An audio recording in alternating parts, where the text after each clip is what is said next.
Okay, hello everyone. It is the 1st of May. I actually had a different video I was going to do today, or actually I already did, that was going to all be about the different factions within the Trump administration regarding tariffs, but the mineral deal has been signed. It has come out. I've had the chance to do a very quick, light review of it. It's not a thorough review, so everything I'm about to say, please take with a grain of salt, but I wanted to hit a few bottom line highlights. Major win for Ukraine. This commits the United States to the reconstruction and redevelopment of Ukraine. I would not go so far as to say it is a Marshall Plan for Ukraine, but it is somewhat in the same vein as that. It also establishes much better relations between the Zelensky government and the Trump administration. This is a major defeat for the Russians. The Russians have had the Trump administration basically offering them the keys to the city in exchange for a peace deal, any peace deal. And the Russians have been demanding more and more and more. And by and large, the Trump administration has been fairly happy to agree to more and more, but there have been a few things they weren't willing to agree to. And so the Russians keep saying, well, we're just not going to do a peace deal then. Even though as they continue to come up with more and more demands, most of the new demands are agreed to by the Trump administration. So the fact that the Zelensky government now has a deal with the Russians, with the Americans, and the Russians don't, is just a staggering defeat for the Russians. For Trump personally, this is good news. He got the iconic photo of him and Zelensky at the Vatican. Now he's got a deal. He's been promising deals every day for months. He finally has a signed deal.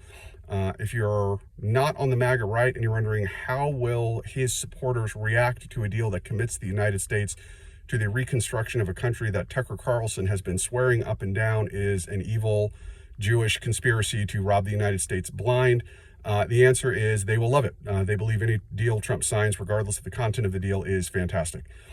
For the United States, separate and apart from Trump, I would say this deal is medium. I don't really see any harm to us. I don't see a ton of benefit to us either. It seems okay. Again, if you look at it from a non-political lens, you just say, the good of the country, as far as the eye can see into the future, which obviously goes well beyond 2028. It seems fine. It doesn't seem particularly good. Doesn't seem particularly bad. Just seems fine.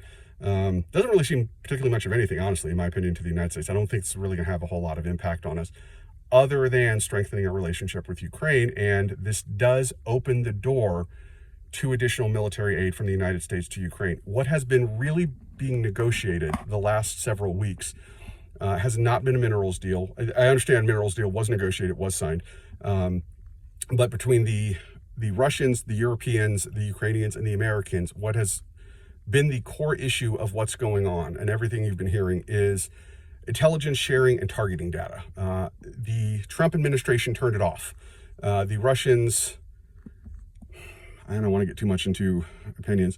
The Russians took advantage of that and launched one of their only successful offensive operations in months when that happened. And since it has been turned back on, they have not been able to do anything. The Ukrainian goal has been to keep the intelligence and the targeting systems open and available. I'm oversimplifying here, obviously. The Russian goal has been to get the Americans to break with the Ukrainians and turn it off. Neither the Ukrainians nor the Russians are seeking a peace deal. All the talk about peace deals and ceasefires, it is all about playing Trump to try to either get Trump to flip the switch to off or to leave the switch on.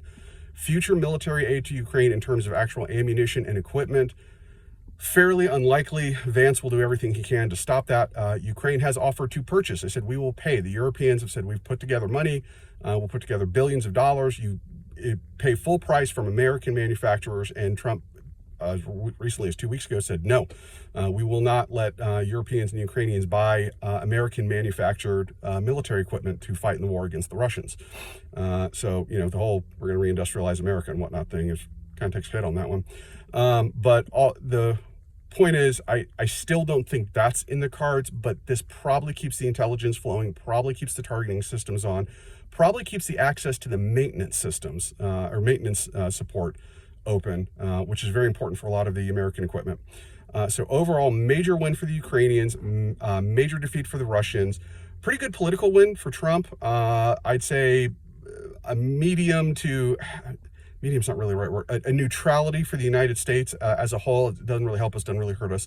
But overall, I'm pretty excited about it. I very much want Russia to lose, and I want Ukraine to win. I want the Russian army to die in the Donbass. So I'm pretty happy with it.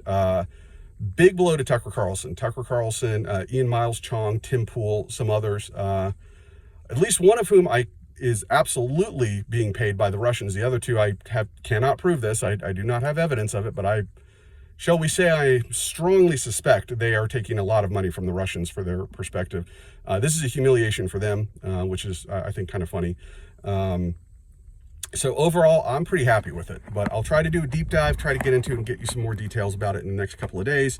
Hopefully, actually probably won't be the next couple of days because I'm going to be on a hiking trip soon. So either way, hope everyone has a wonderful weekend. And if you're on the side I am, which is wanting Ukraine to win and most importantly, wanting Russia to lose, be happy.